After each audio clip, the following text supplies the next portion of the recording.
I want to thank you for all that you have done for us.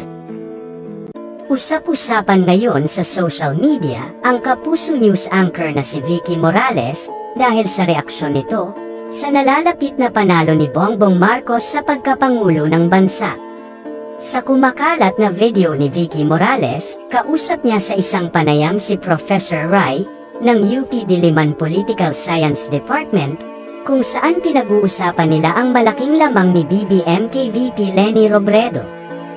Habang nasa gitna ng panayam, tila hindi na itago ni Vicky Morales ang pagkadismaya sa nalalapit na panalo ni Marcos na ayon sa kanya ay hindi naglatag ng plataporma sa mga debate at mahirap ding maimbitahan sa mga panayam.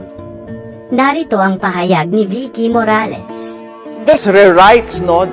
Basically, this election has rewritten the way elections are won in this country. Hindi na kailangan maglatag ng plataforma sa mga debate, hindi kailangan mag-grant ng mga interview. Kailangan mo lang ng siguro tanyag na apelyido, no? Solid yung machinery mo, yung social media, and maybe long history in politics.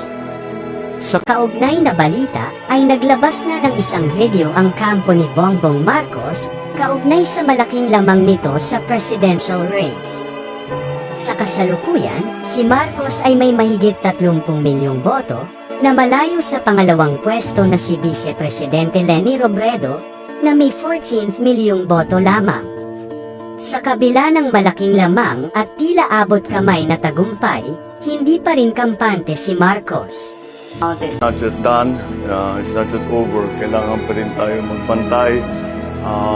But I wanted to issue a short statement, and it essentially is a statement of gratitude to all of those who have been with us in this long and sometimes very difficult journey for the last 6 months.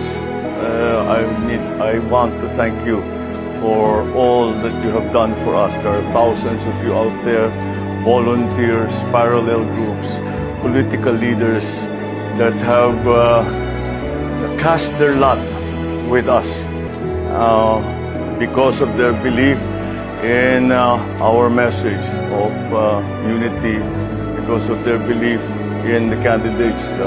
Ngunit kahit hindi pa tapos nga ang pagbibilang, hindi makapag-antay ang aking pasasalamat sa inyo lahat. Ang aking pasasalamat